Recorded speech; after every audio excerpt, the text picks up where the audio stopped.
j'ai jamais varié sur la conviction que j'ai qu'un comité de quartier, c'est fondamentalement un lieu d'éducation populaire. C'est fondamentalement un lieu qui se prête plus qu'un autre dans la proximité à organiser et à travailler sur le collectif et à travailler collectivement sur des actions collectives. Et c'est vrai qu'il y a des tas d'exemples qui le prouvent. C'est un lieu aussi fort pour travailler sur la citoyenneté. J'aime pas trop employer des phrases galvaudées. Hein. Vous avez dit pour émanciper les personnes. Pour mutualiser aussi des savoirs. Bon, c'est aussi des lieux de rencontre. Et ça, rien que ça justifie en soi le fait qu'ils existent depuis 30 ans et que je ne vois pas au nom de quoi ils ne continueraient pas à exister, même si je conviens que par rapport à l'évolution du contexte, par rapport au rapport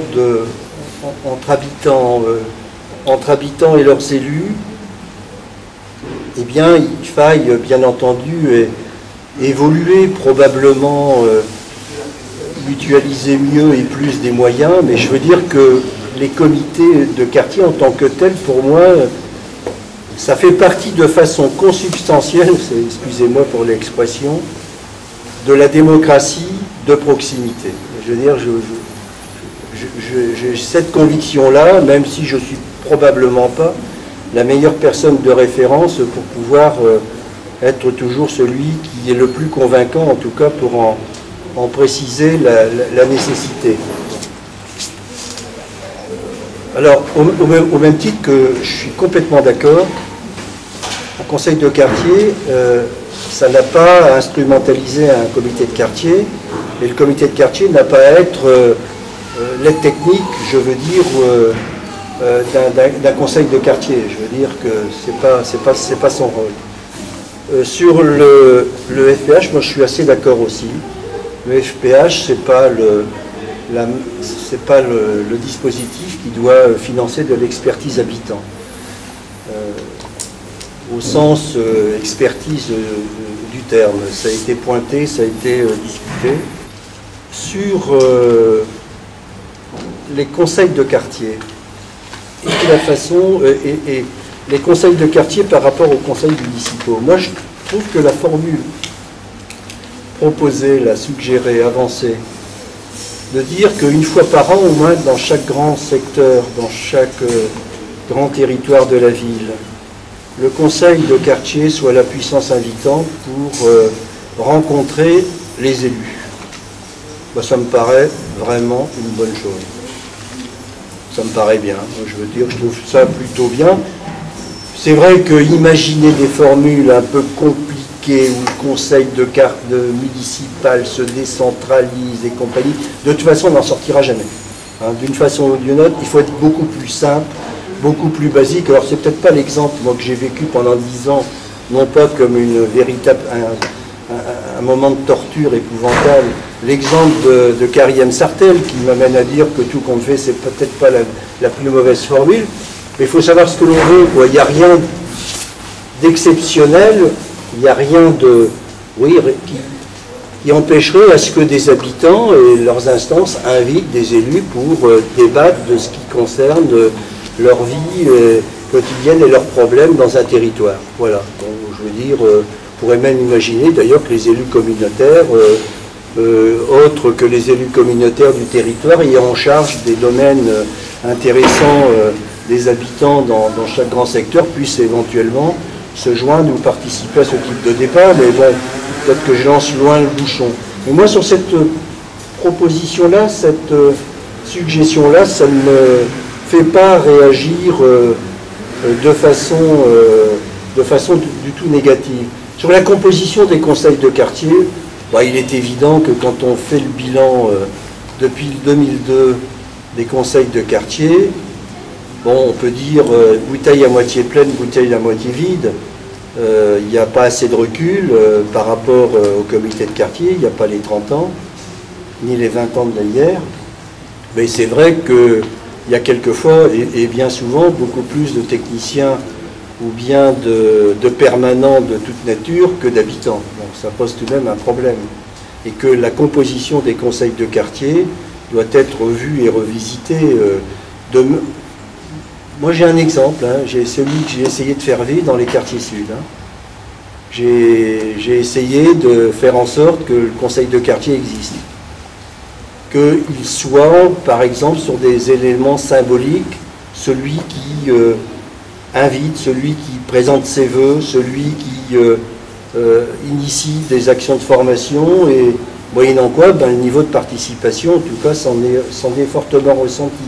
Celui qui passait des commandes à des membres et à des conseillers de quartier pour rapporter devant le conseil de quartier sur quelques sujets intéressants la vie des habitants des quartiers sud. Bon, c'était sur l'aménagement d'un terrain qui est Fontier-Bouvines que vous connaissez, c'était sur une salle de convivialité, c'était sur des problèmes, ben, je veux dire, concernant les habitants. Hein. Et le fait de responsabiliser via le conseil de quartier ou de passer commande permettant de rapporter devant le conseil de quartier, c'est une façon de légitimer aussi leur existence et leur fonctionnement et leur rôle.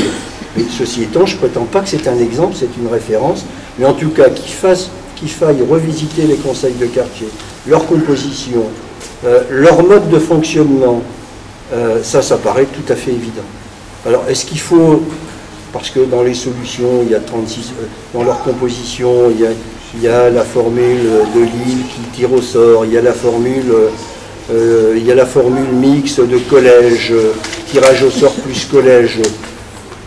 Moi là-dessus, je fais confiance aux discussions qui s'opéreront entre mon collègue et puis hier les comités de quartier, les conseils de quartier, parce qu'il va y avoir dans les mois qui viennent ben, des tas d'allers-retours et de tas de débats, de tas de discussions, en tout cas pour non pas refaire une charte, parce que je crois que les gens deviennent un peu allergiques aux chartes, et puis c'est vrai que moi j'en ai fait deux, alors, imaginez participer à une troisième, bon... Elle était bien faite en plus. Oui, mais bon, bref, manifestement, je sens que quelquefois quand on parle de charte, ça laisse beaucoup les gens dubitatifs. Bon. C'est pas les modalités de mise en œuvre de la charte qui sont intéressantes. C'est de la faire appliquer, d'accord. C'est les modalités de mise en œuvre. Alors je deviens plus modeste en disant, essayons de faire un cadre qui permette en tout cas d'améliorer, d'optimiser ou de renforcer ou de légitimer mieux les dispositifs existants. Bon, moi c'est un petit peu comme ça que je réagis. Hein, je ne peux pas répondre à toutes les questions que vous avez posées. Mais je crois que de toute façon, elles vont être très officiellement transmises, hein, parce que c'est important, hein, ce que vous avez travaillé probablement aujourd'hui et ce matin, mais là, en atelier, c'est important. Et c'est des questions qui sont, à mon avis, bien au cœur des discussions que l'on va avoir ensemble dans les semaines et dans les mois qui viennent. Donc c'est vraiment important d'en avoir une restitution. Il faut être ambitieux, comme je dis toujours, puis il faut être à la fois modeste. Mais en tout cas, il faut passer un cran au-dessus. Hein. Ça, c'est clair. Mais moi, je vous dis ma conviction. Hein. Je crois au conseil de quartier. Je crois au comité de quartier. Je crois, même si, encore une fois, je mesure que je ne suis pas le meilleur exemple, je crois à la démocratie participative. Et puis, c'est une façon aussi, tout simplement, de reconnaître que tout le monde et tout à chacun a une capacité collective de s'exprimer, de faire des propositions. Le débat, après, bon, c'est le jeu normal d'une démocratie. Il y a ceux qui l'enrichissent, il y a ceux qui aussi ont un rôle de décision. C'est important, quoi, de pouvoir, dans un contexte, encore une fois, qui n'est pas facile, et qui en même temps peut-être donne des possibilités de travailler sur le fond qu'on n'avait pas dans des périodes où on est moins titillé et moins remis en cause. On a peut-être cet aspect, c'est paradoxal que je vous dise ça, le contexte difficile dans lequel on est permet peut-être d'avoir un débat à la limite plus simple pour mieux avancer.